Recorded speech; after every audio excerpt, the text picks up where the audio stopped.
Frères et sœurs, bonjour et bon dimanche. Bienvenue à ce nouveau rendez-vous de lumière et joie. Aujourd'hui, dimanche 4 mai 2025, nous célébrons le troisième dimanche du temps de Pâques, année liturgique C. La résurrection de notre Seigneur Jésus-Christ est la fête de la victoire de Dieu sur le mal et sur la mort. Jésus-Christ est vraiment ressuscité. Ressusciter implique nécessairement une transformation, une transfiguration, comme le cycle du papillon. Le papillon est devenu un symbole de la résurrection pour les chrétiens, en raison de son cycle de vie unique, qui présente des parallèles frappants avec la mort et la résurrection du Christ. Regardons un peu le premier stade, le stade de la chenille. La chenille rampant sur terre représente la vie terrestre et la mortalité humaine. La pêche infructueuse, par exemple, dans l'évangile, peut représenter ce stade. Il y a le stade de la chrysalide. La chenille entre dans une chrysalide, un état apparemment inerte et clos qui symbolise la mort et le tombeau. Et nous pouvons mettre ce parallèle avec le temps que Jésus passe avec ses apôtres lors du repas dans l'évangile de ce jour. Et enfin, la dernière étape, l'émergence du papillon. Du cocon apparemment sans vie, émerge un papillon magnifique et transformé. Et cela, nous pouvons le voir par la mission que Jésus confie à Pierre d'être le pasteur, le berger de son troupeau. Cela illustre donc la résurrection du Christ, mais aussi la transformation de notre vie de tous les jours. La promesse d'une vie nouvelle glorieuse pour les croyants. Cette transformation est présente dans les textes de ce jour, spécialement dans la figure des disciples. J'aimerais donc, frères et sœurs, parcourir avec vous trois aspects des textes de ce dimanche. Trois aspects que nous suggèrent les textes de ce dimanche. D'abord, la pêche, ensuite, le repas, et enfin, la mission que Jésus confie à Pierre. Nous disons souvent comparaison n'est pas raison. La pêche peut être la phase du stade de la chenille et le repas peut être le stade de la chrysalide et la mission que Jésus confie à Pierre peut être le stade de l'émergence du papillon. Commençons par la pêche. Pierre et les 6 autres constituent l'Église. Le chiffre 7 est un chiffre parfait. Pierre et les siens sont des pêcheurs. Ils sont de retour en Galilée après les événements de la mort de Jésus-Christ. Ils rentrent dans leur vie, dans leur activité quotidienne. C'est là-bas d'abord qu'ils ont rencontré Jésus-Christ. Jésus avait demandé, après la résurrection, aux apôtres, à ses frères, de rentrer en Galilée, c'est là qu'ils le verront. C'est là-bas qu'ils feront la rencontre avec le ressuscité. Mais les apôtres semblent rentrer dans leur quotidien avant même la rencontre de Jésus. Un quotidien de tristesse, de déception, de désolation. Nous nous rappelons les paroles des disciples d'Emmaüs. Nous qui espérions, qui pensions qu'il allait libérer ou délivrer Israël. Pierre reprend son activité normale. Pierre, avec ses apôtres, avec ses frères apôtres, repartent à la pêche. Jésus avait fait d'eux des pêcheurs d'hommes. Cette vocation, cette mission semble être terminée avec la mort de Jésus-Christ. La pêche infructueuse dans la nuit est symbole de ce retour donc, à la quotidiennité, à la normalité avant la rencontre avec Jésus. Nous pouvons dire comme le psalmiste, ils sèment dans les larmes. Mais ils sèment dans les larmes parce qu'ils n'ont pas la présence de Jésus. Ils n'ont pas la réponse de Jésus. Ils n'ont pas la parole de Jésus. Tout changera lorsqu'ils seront en présence du Seigneur, lorsqu'ils écouteront la parole du Seigneur, lorsqu'ils verront le feu de son amour. Frères et sœurs, le plan de l'homme est voué à l'échec sans la présence de Dieu, sans la présence de la parole divine. Parfois dans nos vies, nous expérimentons des échecs parce que nous voulons tout faire seuls sans Jésus. Mais tout changera comme pour la chenille. L'Église conduite par Pierre connaîtra la phase de succès lorsque l'Église écoutera Jésus, lorsque l'Église verra Jésus, lorsqu'ils entendront sa parole qui dira « Jetez les filets à droite ». Écouter et voir Jésus nous retire de la mer de l'échec. pour nous introduire dans l'eau du succès, l'eau de la victoire, qui est une image aussi du baptême. Les sept apôtres écoutent Jésus. Jean le reconnaît parce qu'il est digne, il est l'agneau digne, l'agneau immolé, qui doit recevoir puissance et richesse, sagesse et force, honneur, gloire et louange. La présence et la parole de Jésus font de la mer une source de vie. Elle n'est plus un symbole de mort ou d'échec. La parole de Jésus transforme l'identité de la mer qui devient source de vie parce qu'elle donne le poisson aux apôtres. La mer représente maintenant les eaux primordiales de la création et c'est toujours par la force de la parole de Dieu que la vie a surgi. Ainsi, la présence de Jésus au bord de la mer et la force de la parole du Seigneur apportent une vie nouvelle. La mer qui était symbole du mal, libère 153 poissons, symbole de toute l'humanité, de toute la création, pour un festin, en compagnie de Jésus. Festin qui est signe d'annonce de la nouvelle alliance. La présence de Jésus et sa parole transforment l'échec en réussite, la mer du mal en source de vie. Avec Jésus-Christ, le disciple peut dire, avec le soir viennent les larmes, mais au matin les cris de joie. Jésus a changé mon deuil en une danse, mes habits funèbres en parure de joie. Deuxième aspect, le repas. Le repas est composé du poisson frais qui vient d'être pêché et du poisson que Jésus lui-même a apprêté. Deux types de poissons, c'est-à-dire deux plans, le plan de l'homme et le plan de Dieu. Dieu transforme nos ressources, les ressources humaines, en les associant à ses ressources. Le repas prend un autre sens. Il ne s'agit pas seulement de manger, de consommer, mais il s'agit de participer, de partager. Aujourd'hui, dans le monde, nous pensons que manger, c'est consommer. La résurrection de Jésus nous enseigne que manger n'est pas d'abord consommer, mais c'est partager, c'est participer, c'est vivre la communion avec les autres. Jésus donne le pain et le poisson. Il partage le pain et le poisson. Au centre du repas de Jésus, Jésus nous montre la dimension du don, la dimension du sacrifice. Jésus continue à se donner. Il donne du poisson, il donne du pain, mais il se donne lui-même. Cela nous rappelle l'Eucharistie. L'Eucharistie continue à être un moment de partage, un moment de communion. Ce que Jésus fait rappelle la multiplication des pains, mais surtout la dernière scène. Manger avec Jésus, c'est donner et se donner.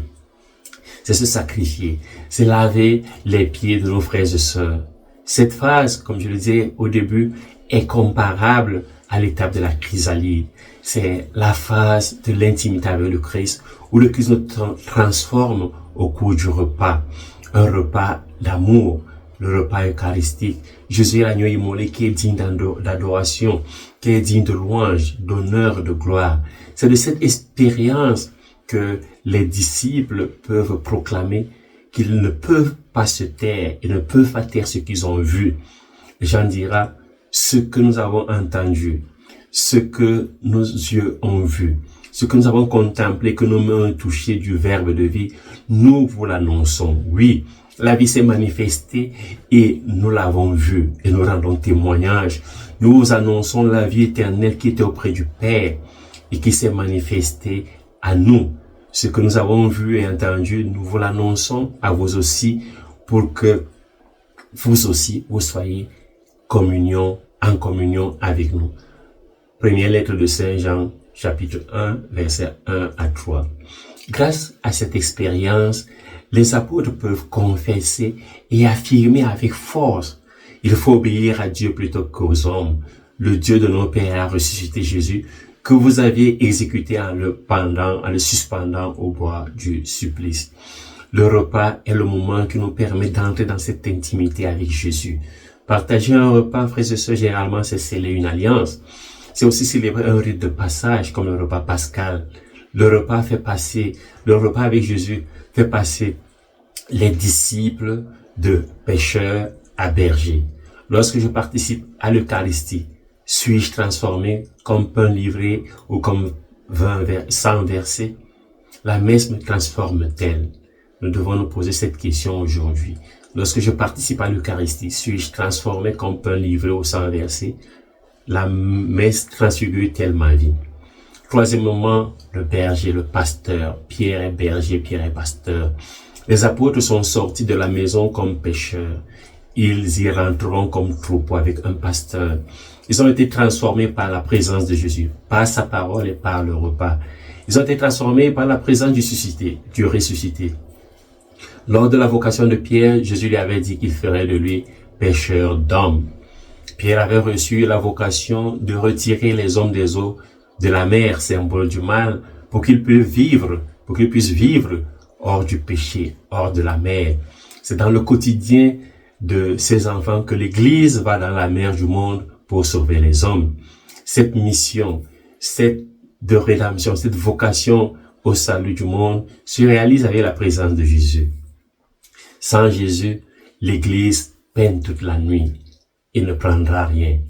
Mais avec la présence de Jésus, avec la parole de Jésus, au lever du jour, la communauté des disciples, la communauté de l'Église, avec à sa tête Pierre, réussit une pêche abondante. Une pêche symboliquement représentative de toute l'humanité, de toute la création. Jésus se tient aussi sur la rive de ma vie, sur la rive de ta vie. Quand il semble que nous sommes emportés par les eaux de la mer, dans le tourbillon des épreuves, des difficultés, des échecs, écoute Jésus. Écoute Jésus qui te dit, jette le filet à droite. Il faut parfois faire le contraire de ce que j'ai planifié et laisser Jésus me parler.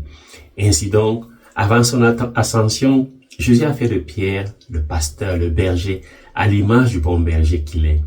Le bon pasteur, le vrai berger, connaît ses brebis, donne sa vie pour ses brebis, et les brebis écoutent sa voix. Le bon berger affronte les épreuves, la prison, l'exil, le fouet, l'humiliation, au nom de Jésus pour le bonheur des brebis.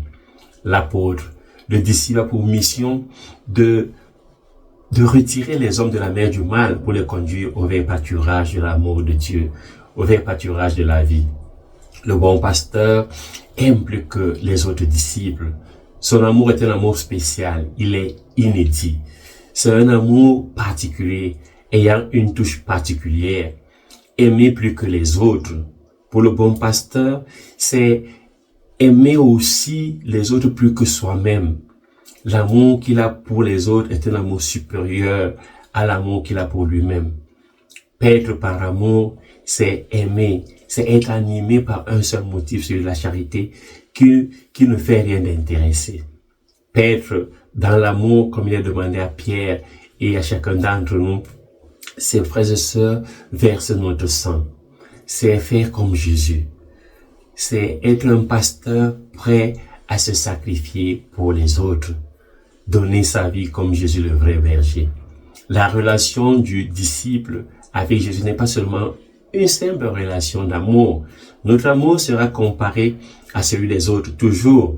Il devra toujours être supérieur à celui des autres, comme celui de Pierre. Jésus demande à Pierre, Simon, m'aimes-tu plus que tout ceci? L'amour doit être dans la sphère de l'excellence, de l'incomparable. C'est un amour qui donne priorité aux autres. C'est un amour inimitable. En France, une dirigeante d'une petite entreprise textile était en faillite. Elle a vendu sa villa pour payer 3 mois de salaire de retard à ses employés. Elle a licencié sa propre fille, qui était cadre dans l'entreprise, pour garder une mère célibataire à son poste. Et elle disait, je ne pouvais demander à mes ouvriers un sacrifice que je ne faisais pas moi-même. Un autre exemple, un informaticien avait reçu une offre de près de 200 000 € par an à Dubaï. Mais il y renonce, son père a l'Alzheimer et sa mère un cancer. Il reste dans son village en France comme livreur Uber pour les amener à l'hôpital. Son cri de cœur, c'était, ils m'ont tout donné, maintenant c'est mon tour de donner. Et comme vraiment parabole de ce dimanche, je vous donne encore un autre cas. Au Brésil en 2020, une employée de maison découvre que sa patronne, qui est très riche, a abandonné son bébé trisomique à la maternité. Elle décide de prendre l'enfant, bien qu'elle gagne seulement quelques francs, quelques sous.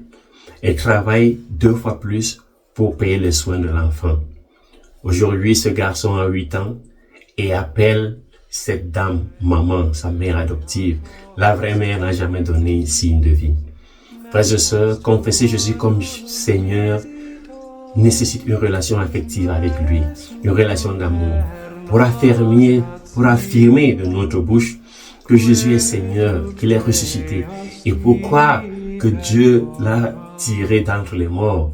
Il faut de l'amour, il faut qu'il y ait un cœur à cœur entre moi et Jésus, un cœur à cœur entre les disciples et Jésus.